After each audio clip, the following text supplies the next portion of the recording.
President, during my time in the Senate and even prior, when I had the honor of serving as Texas Attorney General, I spent a lot of time in our border communities, working with the mayors, county judges, private landowners, non-governmental organizations, and law enforcement at every level.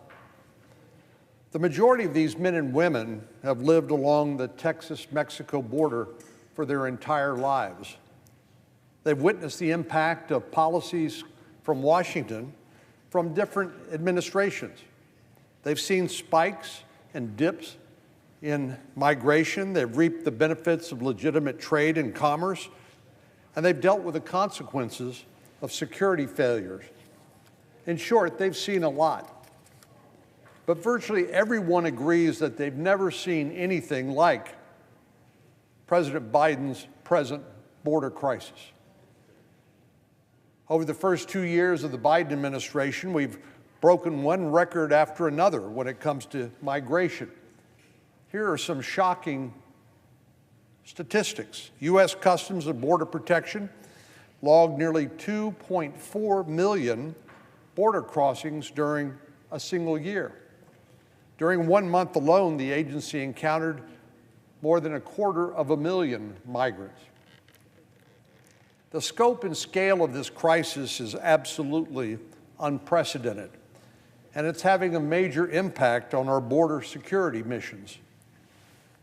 When highly trained and professional Border Patrol agents are spending their time passing out meals and doing administrative tasks, they aren't able to do what they trained for, what they want to do, which is to stop drugs like fentanyl, which killed more than 70,000 Americans last year alone. I was able to meet with some parents who lost their teenage children to fentanyl poisoning last week in Hays County School District right outside of Austin, Texas. It was among the most emotional events that I've ever attended because these parents had happy, healthy teenage children going to high school who took something they thought was a relatively innocuous pill, only to find out it was contaminated with a minute amount of fentanyl, and it took their lives. These parents want us to stop the flow of these drugs across the southwestern border.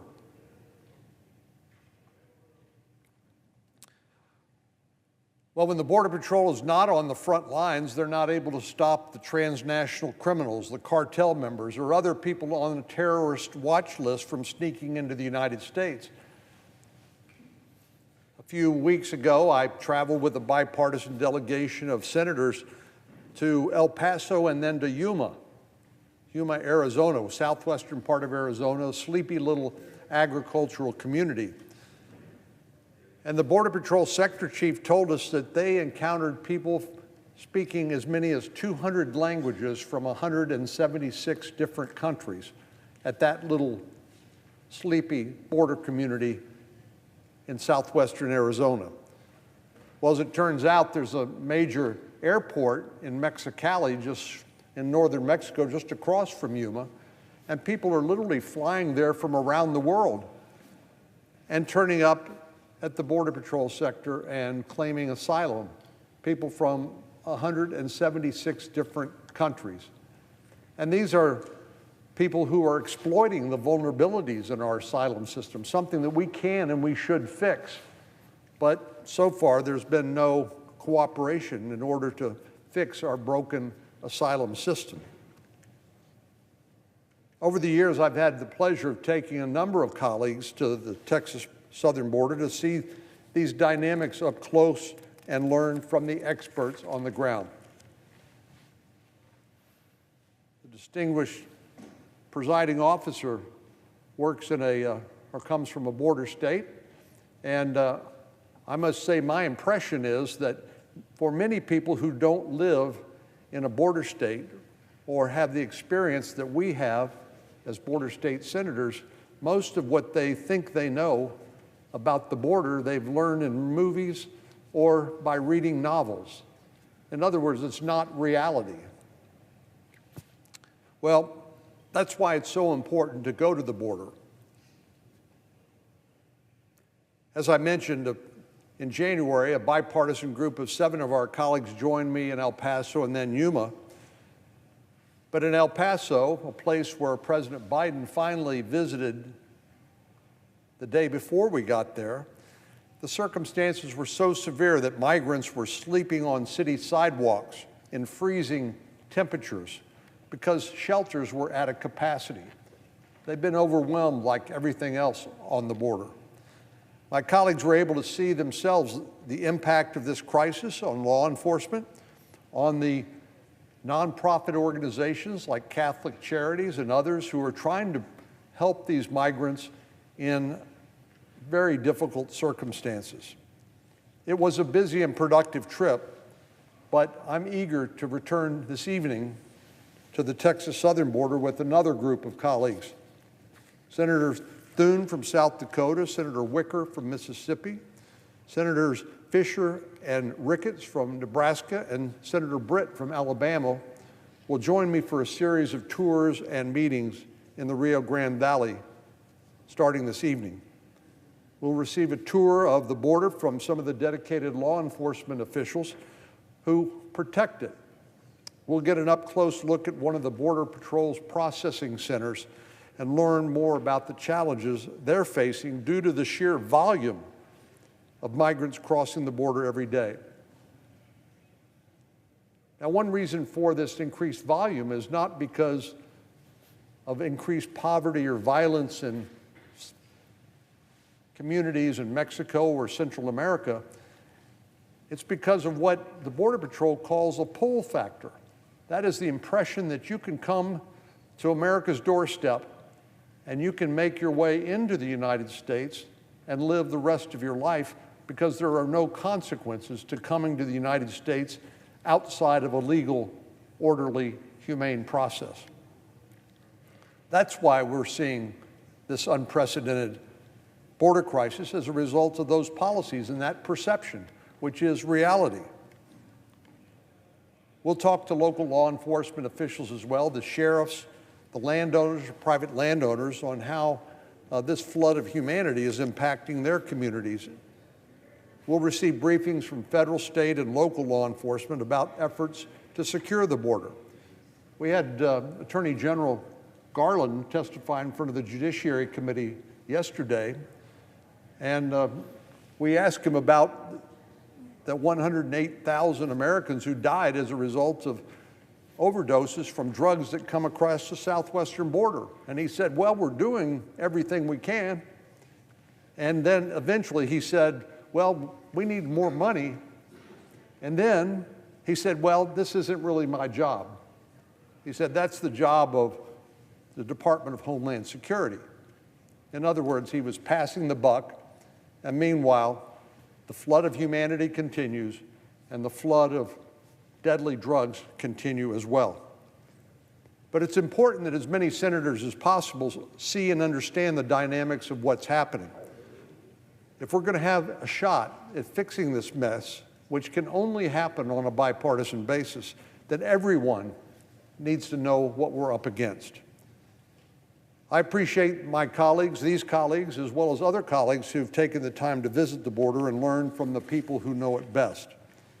They are the true experts, and I'm grateful for everything they do to promote the security and prosperity of our border communities. I'm especially thankful that they take the time to share their perspective with our other Senate colleagues so we can work together to hopefully, finally, address this crisis.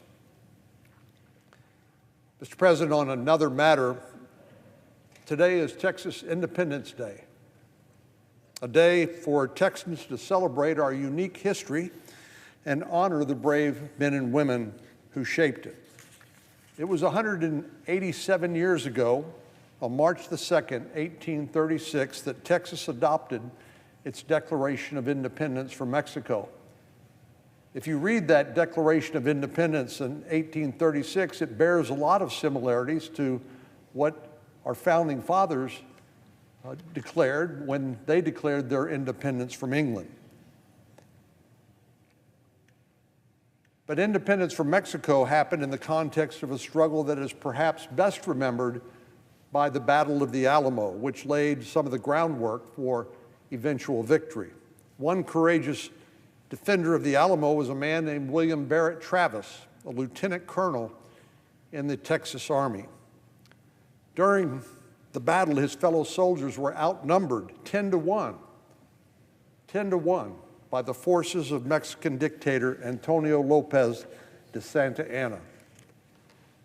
On February 24th of that year, with his position under siege, Lieutenant Colonel Travis wrote a letter pleading for reinforcements, and I'd like to read it.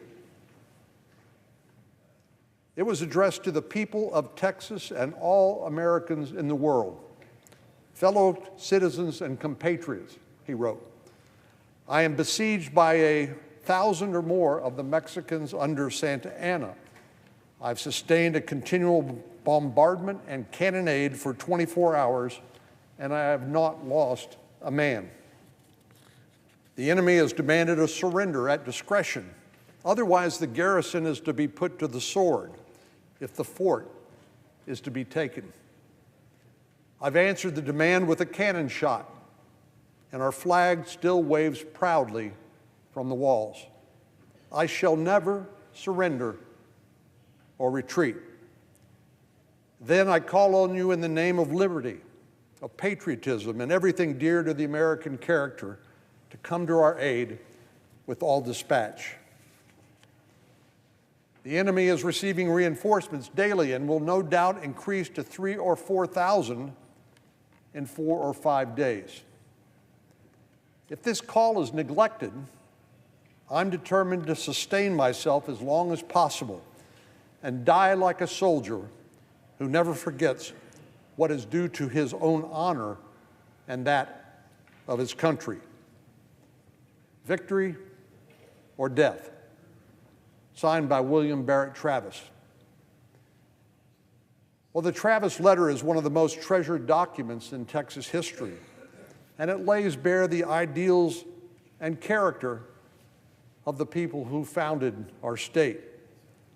People characterized by their courage, by their sacrifice, by their devotion, by their fortitude, and a deep and strong and enduring sense of independence. Here in the Senate, both Democrats and Republicans from Texas have had the honor of reading the fabled Travis letter over the years. This tradition actually goes back to Senator John Tower, who began his career in the Senate in 1961.